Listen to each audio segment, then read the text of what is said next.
Hi hello வணக்கம். இன்றைக்கி லீஃப்லாம் வச்சு லீஃபும் கொஞ்சம் பீட்ஸும் மிக்ஸ் பண்ணி பண்ணுற ஒரு டிசைனிங் வீடியோ. நம்ம வந்து ஸ்லீவ்க்கு டிசைன் பண்ணுறோம் இப்போ.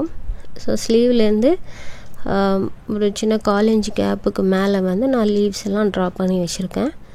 ஸோ கீழே ஸ்லீவில் வந்து ஒரு காலேஜுக்கு நம்ம ஒர்க் பண்ண போகிறோம்.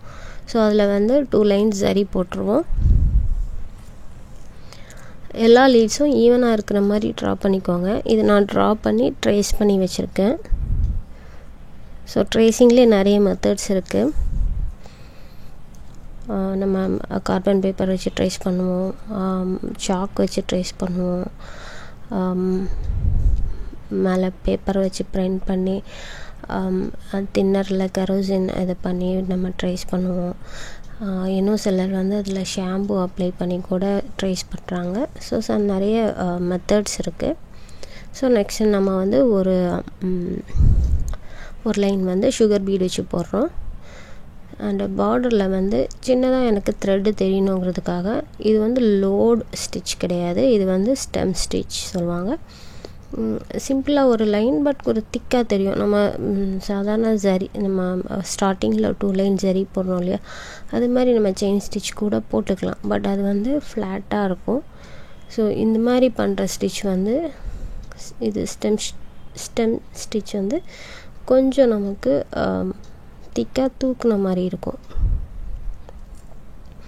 ஸோ ஒவ்வொரு ஸ்டிச்சுக்கும் அதுக்கான பர்பஸ் இருக்கும், அதுக்கான ஃபினிஷிங் இருக்கும், டிஃப்ரென்ஸ் இருக்கும். ஸோ நம்ம இதை வந்து சின்ன பார்டர் லைனில் திக்காக தெரியணும். அதாவது ஒரு செயின் ஸ்டிச்சே நமக்கு திக்காக தெரியணும்னா, அந்த லெவலுக்கு இருக்கிற ஸ்டிச்சே திக்காக தெரியணும்னா என்ன பண்ணணுமோ அதுதான் இந்த ஸ்டெம் ஸ்டிச் பண்ணும். இதையே நீங்கள் ஜர்தோசியாக போட்டுக்கலாம்.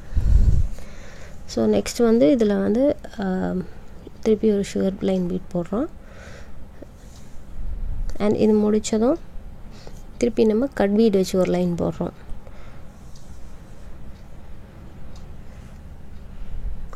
ஸோ த்ரெட் கலர் வந்து இதில் க்ரே கலர் போட்டிருக்கேன். ஏன்னா சாரீ வந்து க்ரேயும் இந்த மெரூன் மாதிரி இருக்கிற இந்த கலரும் தான். ஸோ ப்ளவுஸ் ஃபுல்லாக வந்து இந்த மெரூன் கலரும் சரியாக மிக்ஸ் பண்ணியிருக்கோம்.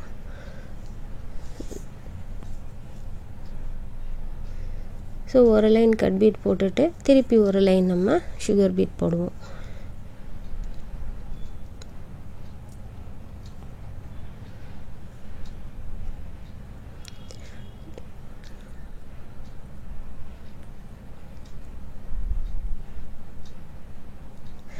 இப்போ நமக்கு வந்து ஒரு டிசைனில் எனக்கு கொஞ்சம் த்ரெட்டும் இருக்கணும், கொஞ்சம் பீட்ஸும் இருக்கணும் அப்படின்னு நினச்சிங்கன்னா இந்த மாதிரி டிசைன்ஸ் நீங்கள் சூஸ் பண்ணிக்கலாம்.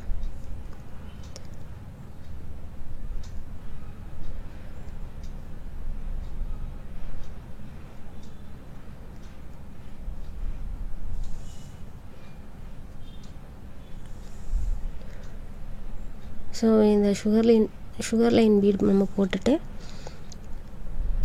நெக்ஸ்ட் வந்து நம்ம லீஃப் வந்து எப்படி ஃபில் பண்ணுறோன்னு பார்க்கலாம். ஒவ்வொரு டைப்லேயும் நம்ம ஃபில் பண்ணிக்கலாம்.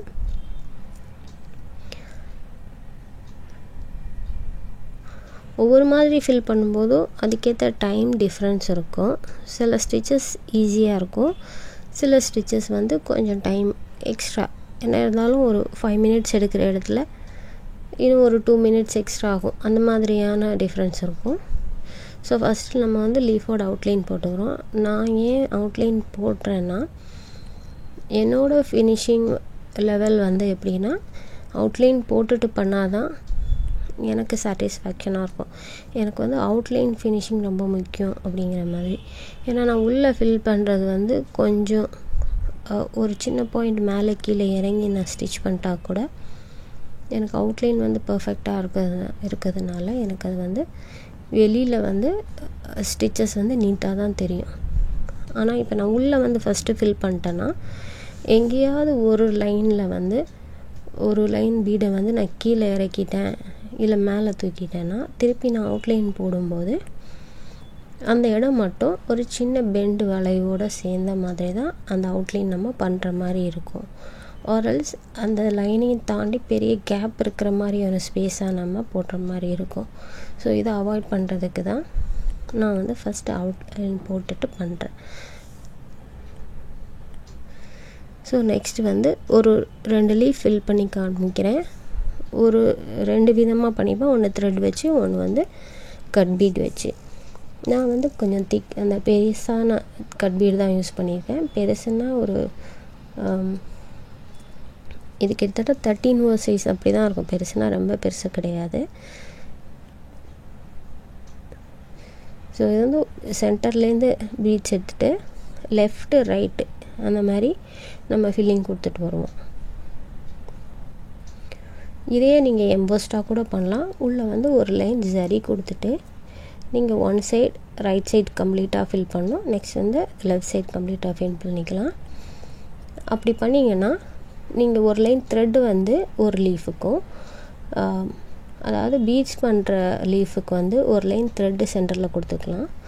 அதே மாதிரி பீட்ஸ் பண்ணுற த்ரெட் பண்ணுற லீஃபில் வந்து ஒரு லைன் பீட்ஸ் வந்து சென்டரில் கொடுத்துக்கலாம். ஸோ அப்படி பண்ணுறது உங்களுக்கு ப்ரெஃபரன்ஸாக இருந்தால் நீங்கள் அப்படி பண்ணிக்கலாம். இந்த ப்ளவுஸில் வந்து எனக்கு க்ரே கலர் வந்து அவ்வளோவுக்கு எஃபெக்டிவான கலராக வெளியில் தெரிய போகிறது கிடையாது. ஸோ மேக்ஸிமம் அது பீட்ஸ்னால் பீட்ஸாகவே தெரியட்டும், த்ரெட்டுன்னா த்ரெட்டாகவே தெரியட்டும் அப்படிங்கிறதுக்காக நான் அதை அப்படியே தான் விட்டுருக்கேன். அதனால தான் லெஃப்ட் சைட் ரைட் சைடு வந்து ஆப்போசிட்டாக பண்ணி நான் பண்ணியிருக்கேன்.